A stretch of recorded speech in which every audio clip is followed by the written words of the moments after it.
When I collapsed at work, the doctors contacted my parents. They never showed up. 3 days later, still hooked to machines, I unlocked my phone and saw what they'd been doing instead. My sister's smiling face appeared under a photo tagging me, "Family Day without the drama." That caption hurt more than the IV in my arm. I didn't text, didn't cry. I just watched the likes climb, wondering when family stopped meaning love and became performance. 4 days later, 74 missed calls appeared on my screen and one message from Dad. "We need you." That was when everything shifted, though not the way they expected. I used to think exhaustion was part of being reliable. At Green Tech, deadlines were constant and projects endless. Somehow, I was always the one who stayed late and made things happen. My coworkers called it discipline, but it wasn't drive, it was survival. Every hour I worked wasn't just for me, it was for the people at home waiting to be rescued again. My father, Robert, had been unemployed since the housing crash. He called it temporary, but 7 years felt anything but. My mother, Elena, said he just needed time. What he really needed was someone else's paycheck, mine. My sister Marissa, the family's influencer, was always launching something new, a wellness brand, a podcast, a candle line. Each failed faster than the last. My help came through transfers labeled help, or just this month. Peyton, the youngest, still in design school, preferred keeping peace. She never argued, just borrowed quietly and forgot loudly. From the outside, we looked ideal, smiling in matching sweaters, perfect holiday photos, laughter that wasn't real. Online, Marissa called us the Millers, proof that love is everything. She posted that right after I paid Mom's car insurance and covered the mortgage's late fee. Love, it seemed, had a balance due. Grandpa Joe was the only one who ever saw the truth. A retired law firm accountant, he read people like spreadsheets. "You can't audit love," he once told me, "but you'll know when the numbers stop adding up." He warned me that my parents had begun seeing me as their fallback plan. I didn't want to believe him. I was raised to think loyalty fixed everything, so I kept fixing, paying what I shouldn't, smiling when I didn't want to. I was scared to stop, afraid that saying no would finally show me what love was really worth. The night before I collapsed, I was still in the office at 10 p.m., staring at blueprints I couldn't focus on. My chest had been tightening for weeks, vision fading around the edges. I assumed it was stress. It wasn't. As I packed my laptop, my phone buzzed. A text from Marissa, "Can you cover my rent? Promise I'll pay you back next month."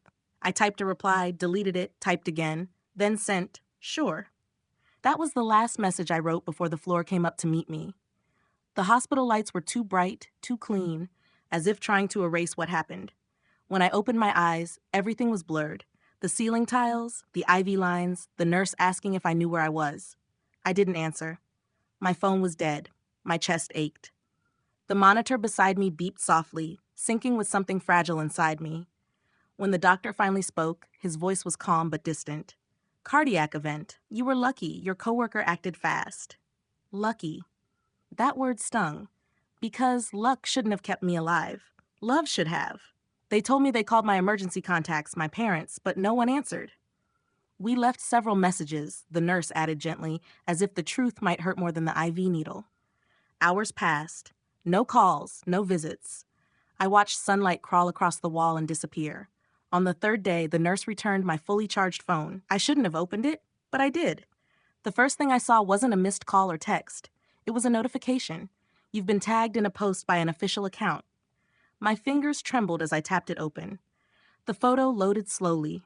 Sunlight, lake water, my family smiling around a picnic table. Mom holding her deviled eggs, Dad with a beer in hand, Peyton flashing peace signs beside Marissa, whose caption glowed beneath their faces. Family Day without the drama. For a moment, I couldn't breathe. The beeping monitor spiked with my pulse. They had erased me while pretending to celebrate family. I zoomed in. No one looked guilty or like they were missing me. A nurse passed by and asked if I needed anything. "No," I said quietly. "I think I've had enough." I didn't respond to the post, didn't call or text. I just stared until the screen dimmed and my reflection looked back pale, tired, but strangely calm. Not peace, clarity. By the fourth day, I began walking again, slow and unsteady, dragging the IV pole like a shadow. The doctor said recovery would take weeks. He didn't realize it wasn't just my heart that needed healing. Then one morning, my phone buzzed nonstop, 74 missed calls, and a text from Dad. "We need you. Answer immediately. No, how are you? No apology. Just urgency. Command. Panic." I read it twice, almost laughing at the absurdity. They ignored me when I needed them most, and now they demanded I save them. But I didn't call back. Not this time. Instead, I scrolled to another contact. Grandpa Joe. My thumb hovered over his name, the only one that still meant safety. I pressed call. He answered on the second ring. "You don't have to explain," he said softly. For the first time in years, someone spoke to me like I mattered. Grandpa Joe arrived 40 minutes later, still in his old brown windbreaker, his face calm and unreadable. He didn't hug me. He never was the hugging type, but he sat beside my hospital bed like he'd done it 100 times before. "So," he said, glancing at the monitor beside me, "they finally broke you, huh?" I managed a faint smile. "Guess so." He didn't press for details. He already knew. That was his way, quiet understanding, no judgment. He stayed the whole day, talking with the nurse, checking my insurance, making sure everything was covered. When the billing clerk mentioned some unpaid balances, he didn't flinch. He pulled out his tablet and started typing. "What are you doing?" I asked. "Taking stock," he said. "Before you start cutting cords, you need to know where they all lead." Together, we went through everything. My checking accounts, automatic transfers, car insurance payments, shared credit lines. My stomach turned as the list grew. Weekly transfers to Marissa, Peyton's rent, Mom's car, even utility bills under my name for a house I hadn't lived in since college. "How did I let this happen?" I whispered. "You thought it was love?" He said quietly. "They thought it was obligation. Different math." That night, as the machines hummed and the hospital quieted, Grandpa Joe helped me shut them off one by one, not out of anger, but to survive. He drafted a spreadsheet, listing every recurring payment, and handed it to me like a roadmap out of chaos. "Tomorrow," he said, "we start with the bank." I barely slept. I kept seeing that picnic photo, their smiles, the sunlight, the words without the drama. The next morning, I called the bank from my hospital bed. The clerk recognized my voice. I'd been the reliable one for years. By noon, the automatic transfers were gone, Marissa's account canceled, Peyton's rent deposit stopped, Mom's insurance removed. Each confirmation felt like taking a deep breath for the first time. By evening, the messages began flooding in. Mom texted first, "We just heard what happened." "Why didn't you tell us?" Then Peyton, "Can we talk?" It's all a misunderstanding. I ignored them all. Grandpa Joe sat nearby, reading his paper, pretending not to notice. "You feel guilty yet?" he asked finally. "Yeah," I admitted softly, "a little." He folded his newspaper. "That'll pass," he said. "Guilt's the tax good people pay before freedom." The next day, I was discharged. Grandpa Joe drove me home. My apartment felt smaller than I remembered, like the walls were listening. I turned off my phone and stared out the window for a long time. Then came another vibration, a message from Dad. "This is serious. Call me now. Everything is falling apart." I almost felt sorry for him. Almost. They mistook my silence for surrender, not realizing silence was me taking back control. 2 days later, I was at Grandpa Joe's house in Portland, a modest one-story place that smelled faintly of coffee and wood polish. He had already cleared the dining table, spreading out files like a man preparing for battle. The afternoon sun slanted across stacks of papers. Payment records, account statements, insurance letters, a paper trail of years spent enabling others. "Every story leaves numbers behind," he said. "Yours just happens to be in dollars." He was right. By the time we finished, everything was clear. I hadn't been helping them. I'd been financing the illusion of their stability. Without my income, the image, the comfort, the control, they all collapsed. And they did. The calls doubled. My voicemail filled with my mother's careful voice, sweet on the surface, sharp underneath. "Ava, honey, we didn't know you were in the hospital. Why didn't you tell us sooner?" Then, quieter, "Your father's worried about the mortgage again." Worried, not sorry. Marissa's texts followed, screenshots of her empty account, crying emojis, and one message. "If you don't fix this, I'll lose everything." I stared at it, then replied with a single word, "Good." Then came Peyton's message. "I'm not like them. Please don't punish me for their mistakes." I almost laughed. She'd said the same thing when I co-signed her lease last year. Grandpa Joe watched me scroll, the corner of his mouth twitching. "They're not calling because they care," he said. They're calling because they're cornered. He was right again. The next morning, a car idled outside my apartment building. My father, Robert Miller, sat in the driver's seat, staring up at my window.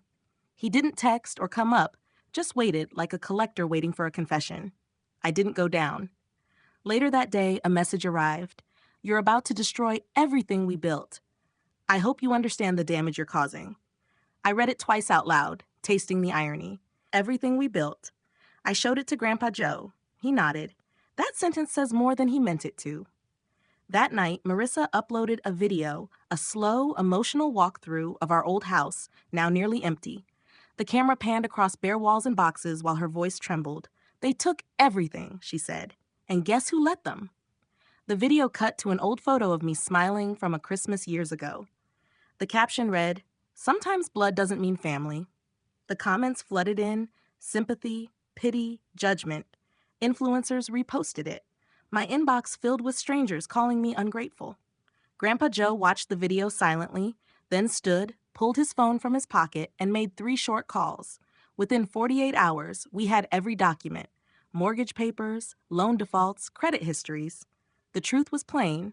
They'd used the house equity to pay off Marissa's credit cards and fund Peyton's failed candle business. I didn't need to expose them. The numbers spoke for themselves. Still, I filed a fraud report. With Grandpa Joe's help and his lawyer, Mr. Clean, we prepared a cease and desist order. No contact, no impersonation, no financial claims. Each family member received a certified copy. That night, for the first time in years, I slept soundly. The next morning, my phone buzzed again. Peyton's face appeared on the security camera downstairs, arguing with building staff. She wasn't on the approved visitor list. I watched her pacing, phone pressed to her ear, probably calling Marissa. I didn't go down. Later, Grandpa Joe arrived with a thick envelope. "They've done something foolish," he said, handing it over. Inside were printed email exchanges between my parents and a law firm. I scanned them twice before reading the header aloud. Emergency petition for temporary conservatorship. Grandpa Joe sighed. "They tried this with your uncle once. Didn't work then either." It wouldn't work now. He'd already moved my finances under the trust he created. My doctor had submitted medical statements verifying my stability, and my HR department confirmed I was on medical leave, not terminated. By the time their petition reached court, our filings had already arrived. Their motion was dismissed immediately. Still, they didn't stop. Marissa posted again, this time in tears. Mascara streaked her cheeks as she looked into the camera. "Mental illness doesn't always look like what you expect," she said. "Sometimes the people you love push you away. We're just trying to help before it's too late." Her followers flooded the comments with prayers and sympathy. Pray for Ava began trending. But social media's sympathy doesn't last long. Someone stitched her new video beside the old "Family Day Without the Drama" post. "So, where was that concern when she was in the hospital?" the caption read. The tide turned overnight. Screenshots spread. People uncovered Marissa's brand deals and sponsored posts during the week I was hospitalized. They found her tweets mocking toxic siblings. Peyton's Etsy page was flooded with angry comments. My father's clients pulled out of his brokerage. Even my mother's Facebook was filled with strangers demanding answers. By Friday, the family's online image had collapsed faster than their finances. Grandpa Joe handed me his coffee mug. "You didn't need to lift a finger," he said. "The truth handled itself." That night, one message arrived from Mom. "Please, can we talk?" I stared at it for a while, thumb hovering over the screen. Then I locked my phone and set it face down. Across the room, Grandpa Joe was reading. "You okay?" he asked. "Yeah," I said quietly. "Just done." But they weren't. A week later, I came home to find a white envelope taped to my door. Inside was a single-page notice. My parents had filed a defamation suit. They accused me of spreading malicious falsehoods that damaged their reputation and emotional well-being. I laughed, then read it again to be sure it wasn't some cruel prank. Grandpa Joe didn't laugh. "They're desperate," he said, sliding the papers into a folder. "They don't care about winning. They want attention." The lawsuit didn't last long. Within days, their own financial records, already public from the fraud investigation, contradicted every claim they made. The judge dismissed it outright and warned their attorney against refiling. Still, I couldn't shake the unease. Then, late one night, I heard knocking, soft, deliberate, like someone counting seconds between each tap. I checked the security camera. Marissa stood outside, holding a folder and looking straight into the lens. I called Grandpa Joe before opening the door. He told me to keep it locked and record everything. "They're baiting you," he said. Through the door, Marissa's voice trembled. "Ava, please. Mom's sick. She needs you."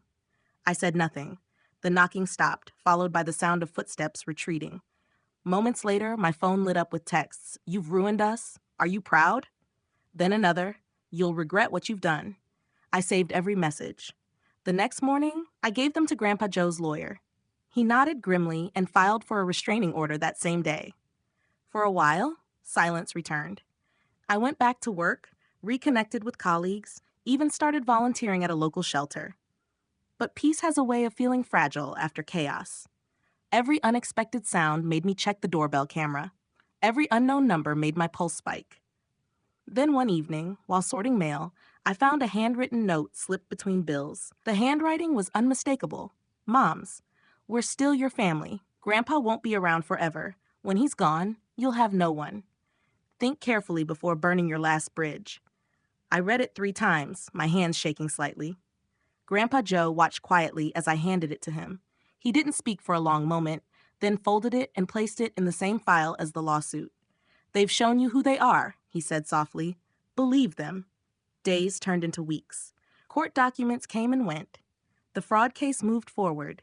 Their assets were frozen pending review, and the house, our childhood home, was listed for sale by court order. Then one afternoon, I received an email from an unknown address. The subject line read, "Final message." The body contained only a single paragraph. "You may think you've won, but you've destroyed a family. One day you'll understand what you took from us." Below it was an attachment, a photo of me as a child, sitting on Grandpa Joe's knee, both of us smiling. The timestamp in the corner suggested someone had gone through old photo boxes. I forwarded it to the lawyer, who traced the IP to my father's office computer. That was the final piece the investigators needed. Within days, the fraud case expanded to include cyber harassment. I didn't feel victory, just exhaustion. That night, Grandpa Joe poured 2 glasses of iced tea and joined me on the balcony. "You can't save people who don't want saving," he said quietly. "But you can save yourself. That's enough." For the first time in months, I believed him. Winter came early that year. The first snow fell quietly over the city, blanketing the streets in white silence. I sat by the window, watching the world slow down, feeling something close to peace. The chaos that had ruled my life for months had finally settled into stillness. Grandpa Joe's health had begun to waver, though he never admitted it. "Just age catching up," he'd say, brushing off the tremor in his hands. But I saw the fatigue in his eyes, the way he paused before climbing the stairs. I started visiting more often, cooking dinner, handling paperwork. He never asked, but I knew he appreciated it. The court eventually ruled in our favor. My parents and Marissa were found guilty of financial misrepresentation and ordered to repay the misused funds. The family home was sold, the profits redirected to cover the debt. Their online presence vanished soon after. No posts, no videos, no statements. Silence replaced the noise they'd once thrived on. A few weeks later, I received a small package in the mail with no return address. Inside was a single photo of my mother, father, and Marissa standing together in front of a moving truck. Written on the back, "Goodbye." I stared at it for a long time before sliding it into a drawer. Grandpa Joe smiled when I told him. "Closure doesn't always come with an apology," he said. "Sometimes it's just quiet." He passed away 3 months later, peacefully in his sleep. I found a letter on his desk addressed to me. In his steady handwriting, he'd written, "You did what was right, even when it hurt. That's all that matters. Don't let their mistakes define your story. Keep moving forward. Family isn't who shares your blood. It's who shares your integrity." I read those words every morning for weeks. After the funeral, I went back to my apartment and stood by the window again. The city looked different somehow, less threatening, more alive. I thought about the past year, the lies, the fear, the betrayal, but also the lessons. That truth, once exposed, doesn't need to shout, it simply stands. I poured a cup of coffee, turned on the radio, and opened my laptop. There was no more need to explain, defend, or prove anything. The story had ended the way it needed to. And for the first time in a long while, I felt free.